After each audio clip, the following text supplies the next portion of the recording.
Friends and welcome दोस्तों, विशेष ज्ञान के वीडियो सेशन में आपका स्वागत है। दोस्तों मैं आपके समक्ष फिर से उपस्थित हूं एक नए वीडियो में नए टॉपिक के साथ। दोस्तों आज का जो वीडियो का टॉपिक है वो effective handwriting for success series से रिलेटेड है।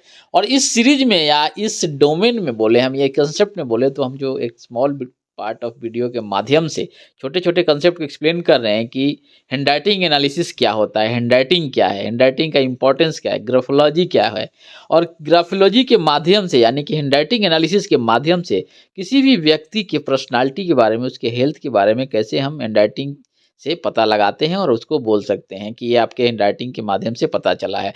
दूसरा तरीका ये भी है कि ग्राफोथेरेपी जिसको बोलते हैं, उसका पर्पस ये है कि किसी भी व्यक्ति को अपने पर्सनालिटी में अच्छी चीज़ों को ऐड करना है, इनकलकेट करना है, तो आप हैंडराइटिंग को सुधार के कैसे कर सकते हैं, यानी कि change your handwriting change your life. इसी से सीरीज से ये वीडियोज हैं। और आज का जो टॉपिक हैंडराइटिंग एनालिसिस से रिलेटेड है वो टॉपिक है कि हैंडराइटिंग एनालिसिस के माध्यम से हम कैसे बता सकते हैं कि कोई व्यक्ति जो है वो सेल्फिश है या सेल्फ सेंटर्ड पर्सन है। तो इसको जानने के लिए हम हैंडराइटिंग का सहारा कैसे लेंगे और हैंडराइटिंग कैसे इस प्रॉपर्टी के बारे में, इस लक्षण के बारे में बताता है, वही डिस्कस करने जा रहा हूं इस वीडियो में।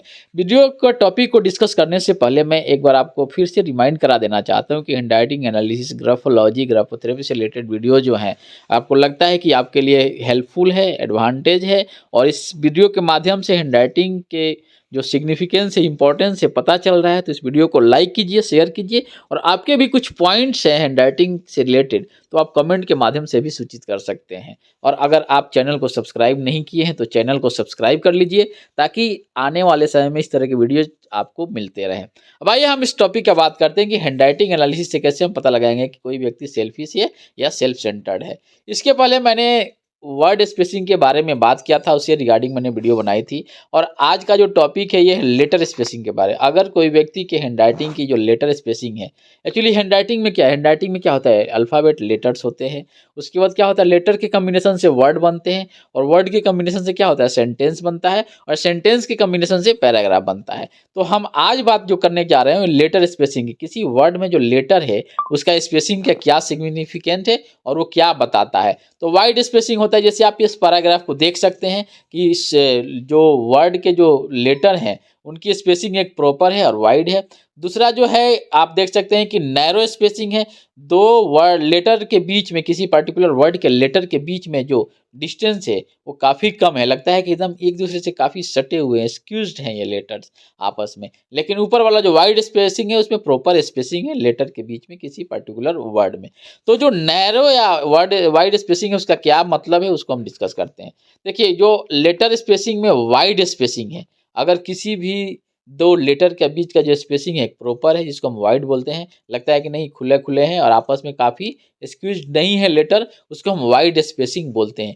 अगर कोई भी व्यक्ति के हैंडराइटिंग स्टाइल की बात करें और उसमें उसकी लेटर स्पेसिंग जो है वाइड है, तो वो व्यक्ति क्या होगा, पहला वो सेल्फिश होगा, उसकी जो नेचर होगी एक सेल्फिश की तरह होगी। दूसरा क्या है, वो सेल्फ सेंटर्ड होगा, अपने बारे में बहुत ज़्यादा सोचता होगा, हमेशा अपने फ़ायदे के बारे में, अपने से रिलेटेड ओरिएंटेड चीज़ों को डिस्कस करता है, उसी पे उसका फोकस रहता है, उसको क्या बोलते हैं, सेल्फ सेंटर्ड बोलते हैं।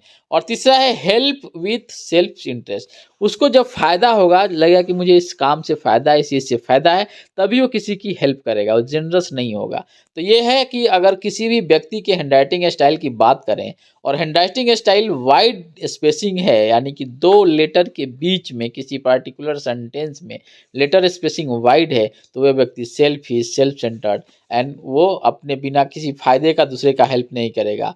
अब क्या है कि नो वन एक्सपेक्ट फेवर, उससे कोई आशा नहीं कर, सबको समझते हैं कि ये आदमी जो है अब स्वार्थी है या सेल्फिश है, सेल्फ सेंटर्ड है, बिना फायदे का कोई काम नहीं करता है। और spend time at theirs convenience, वो अपने हिसाब से टाइम स्पेंड करेगा, आपके हिसाब से टाइम स्पेंड नहीं करेगा। उसको जब लगेगा कि नहीं मेरे कन्वीनियंट में है, मुझे फ़ायदा है, तभी वो किसी को समय देगा।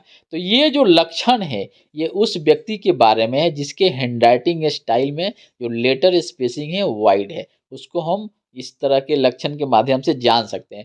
दोस्तों आप भी इस चीज़ को कोरिलेट कीजिए, अपना लेटर स्पेसिंग देखिए, चाहे आपके जो नियर एंड डियर हैं जो लिखते हैं आपके सामने, उनको देखिए कि उनकी जो लेटर स्पेसिंग है उनके सेंटेंस में या वर्ड में वो कैसी है, और क्या वो इस बिहेवियर को, इस पर्सनालिटी को होल्ड करते हैं, क्या इन चीज़ें उनसे मिल रही हैं। आपको लगता है कि इन चीज़ें उनसे से मिल रही हैं तो मतलब कि ये है कि वो व्यक्ति जो है उसकी लेटर स्पेसिंग जो है वाइड है। और दूसरा है कि अगर आप इन चीज़ों को अगर करना चाहते हैं तो आप ग्राफी थेरेपी के माध्यम से इसको कर भी सकते हैं। आप अगर वाइड लिखेंगे तो आपके साथ ऐसी चीज़ें ऐड हो सकती हैं, ये भी एक इसका दूसरा पहलू है। दोस्तों मैं हर वीडियो में जो हैंडराइटिंग एनालिसिस का वीडियो है मैं वही बता रहता हूँ कि हैंडराइटिंग एनालिसिस क्या है, is just way to understand yourself and others. अपने बारे में अगर आप जानना चाहते हैं या किसी दूसरे के बारे में जानना चाहते हैं तो हैंडराइटिंग एनालिसिस के माध्यम से हम बहुत चीज़ों के बारे में पता लगा सकते हैं। एक बहुत ही इम्पोर्टेंट सोर्स है हमारा जो हमारे बारे में अच्छे से जानकारी देता है, जो हमें पता नहीं है, लेकिन हैंडराइटिंग जो होता है वो लाई नहीं होता है, गलत नहीं होता है, जो है आपके अंदर जो ब्रेन की चीज़ें, आपके माइंड की चीज़ें जो हैं वही आपके हैंडराइटिंग में रिफ्लेक्ट करती हैं। अगर आप चाहते हैं कि आप अपना हैंडराइटिंग एनालिसिस करवाना चाहते हैं या अपने बारे में अपना स्वॉट एनालिसिस यानी कि स्ट्रेंथ, वीकनेस, अपॉर्चुनिटी, थ्रेट्स के बारे में जानना चाहते हैं तो आप अपना हैंडराइटिंग का सैंपल इस ईमेल आईडी पे मेल कीजिए। A4 पेन पेपर पर अपने नेचुरल हैंडराइटिंग में लिखिए और मेल कीजिए, फिर हमसे कनेक्ट होइए और किस तरह से आप हमसे कनेक्ट होना चाहते हैं उसको हम डिस्कस करेंगे फर्दर। अगर आप हैंडराइटिंग एनालिसिस करवाना चाहते हैं तो ये प्रोसेस को फॉलो कर सकते हैं। और आप इस वीडियो को देखिए और हैंडराइटिंग के इंपॉर्टेंस को समझिए और उसको अपने लाइफ में इनकलकेट कीजिए, अपने लाइफ में ऐड कीजिए। अब हम बात करते हैं इस कंक्लूड कैसे करते हैं इस वीडियो का। अगर वीडियो को समराइज़ करें तो हम इस वीडियो में यही हमने बताया कि स्पेसिंग इन हैंडराइटिंग यानी कि जो लेटर स्पेसिंग है हैंडराइटिंग में उसका क्या इंपॉर्टेंस है, और जो व्यक्ति वाइड स्पेसिंग के साथ उसकी स्टाइल है हैंडराइटिंग की वो उसके बारे में क्या बताता है। और दूसरा ये भी है कि अगर आपके राइटिंग में वाइड स्पेसिंग है तो आप किस तरह की पर्सनालिटी को अपने अंदर समावेश करने जा रहे हैं, इस चीज़ों को भी आप समझ सकते हैं। तो दोस्तों मैं आशा करता हूँ कि ये जो ग्राफोलॉजी, ग्राफोथेरेपी, हैंडराइटिंग एनालिसिस से रिलेटेड जो चीज़ें हैं और जो कंसेप्ट है आपको लगता है कि आपको फ़ायदेमंद है तो इसको लाइक शेयर कीजिए, सब्सक्राइब कीजिए और इस वीडियो को स्प्रेड भी कीजिए और चैनल को सब्सक्राइब तो ज़रूर ही कर लीजिए ताकि इस तरह के वीडियो आपको टाइम टू टाइम मिलते रहे। दोस्तों आप खुश रहिए, मुस्कुराते रहिए और गोल के प्रति अक्षर पर काम कीजिए ताकि अपने गोल को अचीव कर पाए। थैंक यू दोस्तों, मैं आशा करता हूँ कि आने वाला समय जो होगा आपके लिए बहुत ही इम्पोर्टेंस प्ले करेगा।